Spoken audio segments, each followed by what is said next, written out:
It's a Friday night, and somewhere, two people banter about something as basic yet intimate as height. One of them quickly dismisses the conversation, calling out the other's supposed insecurity. "You're short, so you must feel inferior. Stop projecting it onto me." The moment feels fleeting, almost comedic, but it pulses with deeper meaning. The experience of being judged or imagining oneself judged on a physical trait that sits outside one's direct control. A mere few inches of vertical difference can take on massive emotional weight, illustrating how readily insecurities creep in and shape our interactions. Insecurity is a surprisingly universal experience, one that underpins countless small tensions and large anxieties in daily life. Sometimes it attaches to physical attributes like short stature, large ears, or distinctive facial features. Other times it latches onto personality traits or social skills. What all insecurities share is a gnawing sense of being at odds with the supposed norm. Unlike a mere preference, "I like coffee more than tea," insecurity runs deeper, producing self-doubt that can reverberate through friendships, family interactions, romance, and even career decisions. These feelings seldom form overnight.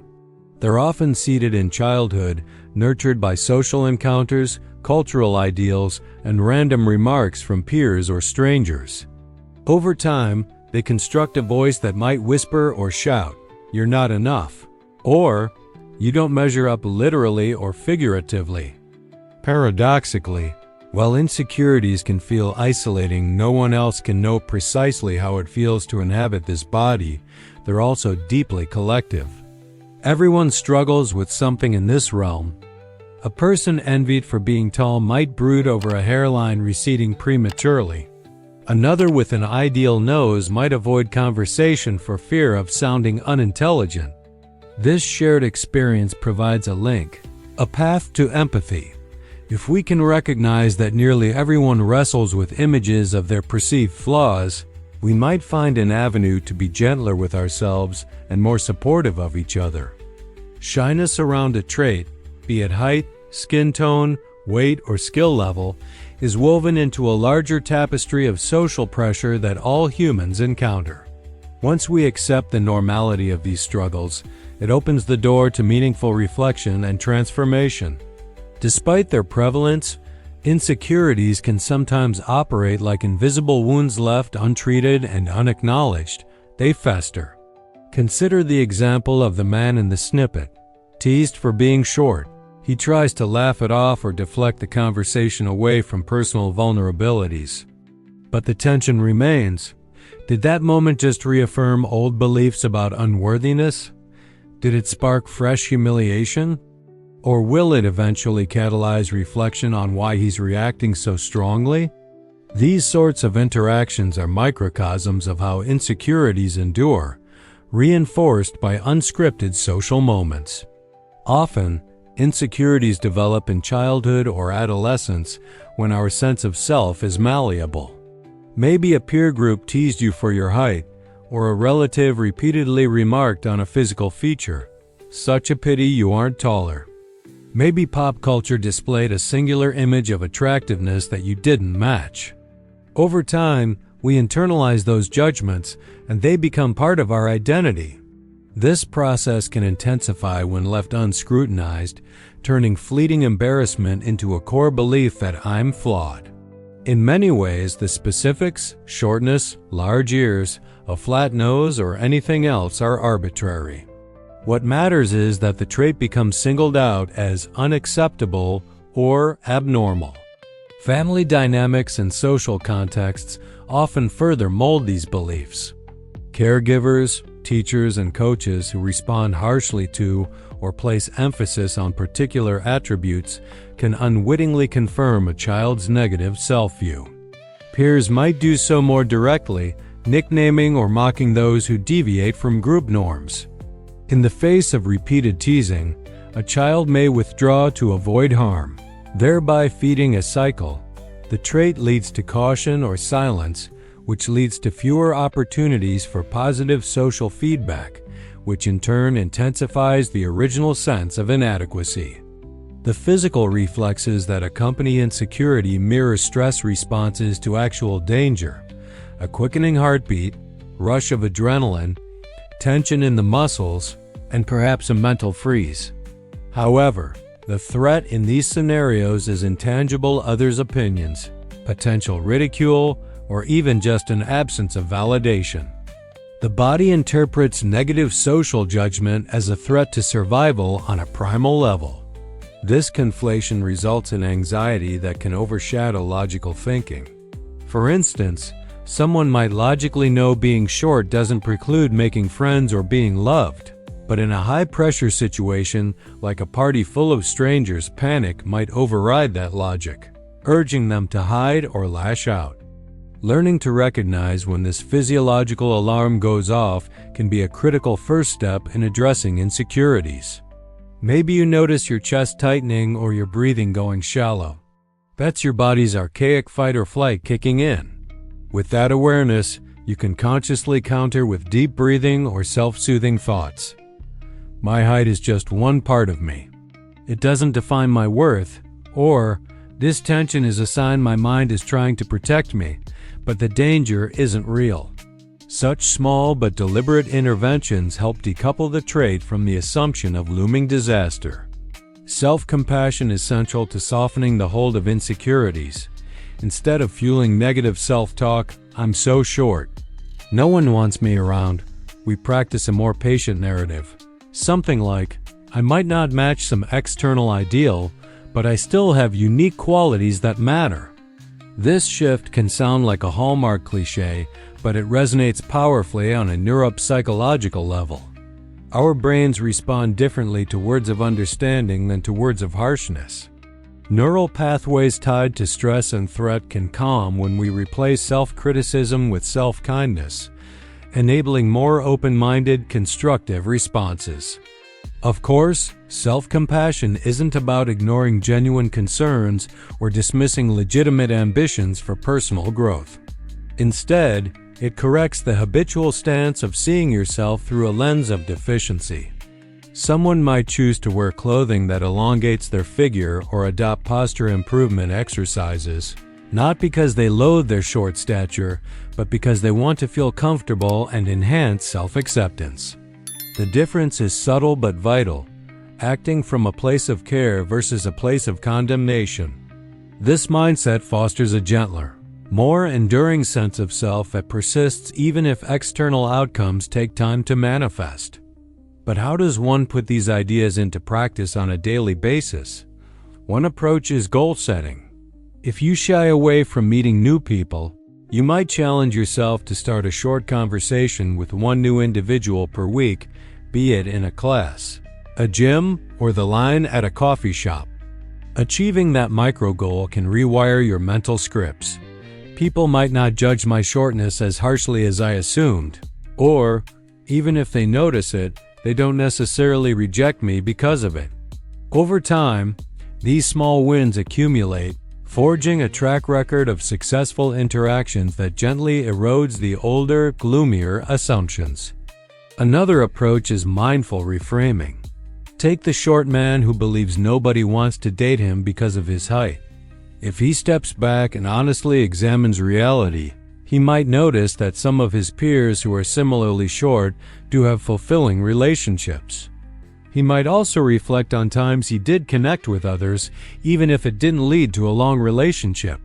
Through mindful reframing, he can highlight evidence that counters the all-or-nothing mindset, "Short men are unattractive." This helps pivot from absolute defeat to at least a nuanced possibility that it's not purely about height, and that personality, kindness, humor, or shared interests also matter in social bonds. Bigger transformations may require confronting deeper emotional baggage, sometimes best done with professional help. Therapists skilled in methods like cognitive, behavioral therapy, or acceptance and commitment therapy can help parse out the root cause moments, like that humiliating comment from a sibling or that repeated mocking in a school hallway alongside the broader patterns of negative thinking. Therapists can also structure exposure exercises gradually encouraging the client to face the social or psychological triggers that feed their insecurities. Meanwhile, group therapy or support groups let people see that their insecurities, while personal, reflect a shared phenomenon. Support from friends or family can also be quietly transformative if you trust them enough to share your vulnerabilities. On one side, they can offer feedback that your fears might be exaggerated or remind you of times you overcame them.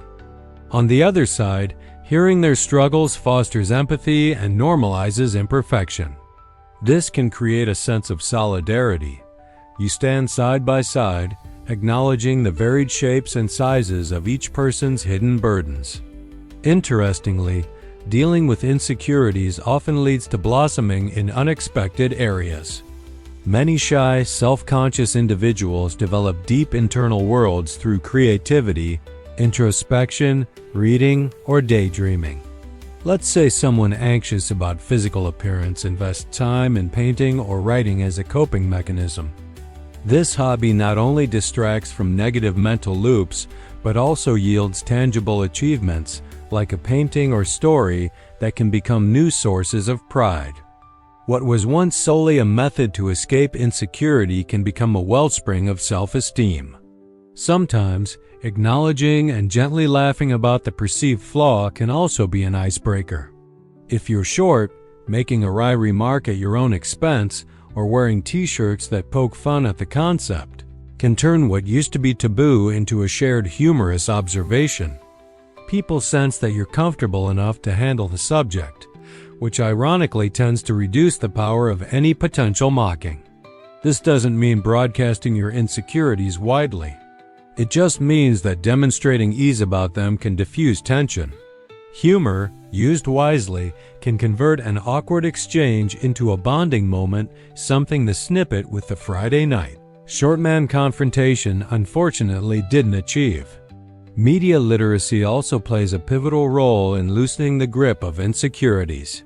By perceiving images in film, television, advertisements, and social media as curated illusions rather than ultimate truths, we free ourselves from the tyranny of perfected forms. This can be as simple as reminding yourself that celebrities with ideal traits often have stylists, makeup artists, trainers, and post-production retouching behind them. Societal fads around plastic surgery or height enhancement might be fleeting, just as every earlier era had its own bizarre beauty fad. By comprehending this cyclical nature, you place your insecurities in a historical and cultural context, discovering that what's labeled a deficit now might have been prized in an earlier or alternative setting. Perhaps the most radical step, though, involves flipping the script entirely. Rather than only seeking to fix or hide your problem trait, you could investigate what unique benefits or perspectives it has offered. For example, a short adult might recall being chosen for specialized roles in dance or athletic positions that demand agility. Someone with a distinctive nose might have learned comedic timing or become skilled at self-expression, turning jokes about their nose into comedic gold. We often forget that our so-called flaws shape us, offering unexpected vantage points on life. Embracing them might be less about resignation and more about harnessing the special vantage they provide. Genuine personal growth seldom emerges solely from mental shifts in isolation from social or civic action. While individual coping strategies matter, consider also how we treat each other in daily exchanges. If you see a colleague teased about something physical, do you intervene or offer kindness? If a friend confesses insecurity about their body, do you trivialize it or do you truly listen and affirm their feelings? Building a world kinder to the insecure essentially everyone at some point hinges on collective responsibility. Micro changes in how we respond to each other's vulnerabilities can gradually accumulate, forging a more empathetic environment. This communal shift includes rethinking how we talk about people's appearances, especially in casual banter. Jokes about short men or about little man syndrome or about someone's nose might be staples in comedic roasts, but each repetition can inadvertently reinforce the message that certain traits are inherently lesser. Developing alternative ways to find humor or focusing on the wit of a conversation rather than cheap physical jabs can help ensure that comedic spaces remain accessible without feeding negative stereotypes. Encouraging open and respectful dialogues about insecurities also fosters closeness. If someone says, "I sometimes feel overshadowed because of my short height," responding with sincerity rather than quick dismissal can create a safe channel for them to explore their self-image. All these ideas, from therapy to humor, revolve around a shared theme. Transformation demands consistent practice, not a one-time revelation. At times, insecurities may temporarily subside, then reappear when you face a new setting or meet new people. This is normal. The difference after working on yourself is that each recurrence of self-doubt is less devastating, more quickly handled. You gain the presence of mind to articulate the feeling. I sense a wave of shortness anxiety. For instance, encounter with strategies you've refined: mindful breathing, self-compassion, or a little comedic self-tease. As the changes settle in, you might find that some traits you once disliked become neutral or even cherished. You stop caring so much about your nose or chest shape because you're busy applying for new positions at work, traveling to places that spark your curiosity, or forging relationships with individuals who appreciate your mind and spirit, not your appearance. Your reflections might expand to how you can celebrate your body, or how you can extend these lessons to support others who feel equally marginalized by physical or social norms. In time, you realize that the initial triggers that used to paralyze you no longer hold the same sway. Those around you may also notice subtle shifts. You make more eye contact, speak a touch louder, or volunteer to share your perspective in a group without waiting to be asked. The snarky remarks that once wounded you might only draw a shrug or a grin now. Even in romantic or intimate areas, you might approach the subject of physical closeness or appearance with less shame and more willingness to communicate. This might lead to deeper understanding, as your partner sees that you're open about your vulnerabilities and also receptive to hearing theirs. True intimacy flourishes in the mutual acceptance of personal imperfections, which might not be flaws at all, but unique features that define each body. Still, vigilance remains necessary. Insecurities can lurk in corners of the mind, popping up unexpectedly. External stress like losing a job, having a falling out with friends, or going through heartbreak may revive old beliefs about unworthiness. If you treat that reemergence as a normal wave in the ocean of personal growth, not as evidence of failure, you can navigate it gracefully. Returning to supportive practices, writing in a journal, talking to a confidant, or verifying the reality of the situation rather than the fear-based assumption keeps you on the path of resilience. Hence, the process of confronting insecurities like short stature, distinctive facial traits, or any other perceived defect is not a neat narrative. It's a meandering expedition punctuated by breakthroughs, plateaus, stumbles, and renewed efforts. Yet, within the twists and turns, there's a blossoming of self-awareness, empathy for others, and recognition that your identity is more than the sum of your anxious fixations. You can admire your own reflection not because it's perfect, but because it's authentically yours. You can walk into social situations not because you no longer feel any nerves, but because those nerves aren't a prison cell anymore. What emerges is an ethos of gentle wholeness, a life practice. In place of dismissing or punishing yourself for what you label flaws, you learn to incorporate them into your sense of individuality. That redefinition doesn't mean you never try to improve or refine your look or develop your capabilities. It just means you do so from a place of curiosity and care rather than a dread-driven push to fix what's broken. Over time, a new vantage emerges. Your body and your presence deserve acceptance by default, not by a standard set by passing cultural tides. And thus, the labyrinth of insecurities can become something else, an elaborate orchard of experiences. Yes, it has winding paths and occasional dead ends, but it's alive, brimming with the knowledge of who you've been, who you want to be, and how you relate to others, similarly navigating self-doubt. The orchard's branches arch overhead, shading you with the memory of challenges you overcame, while the fruit, your personal joys, talents, relationships provide sustenance you once feared unreachable.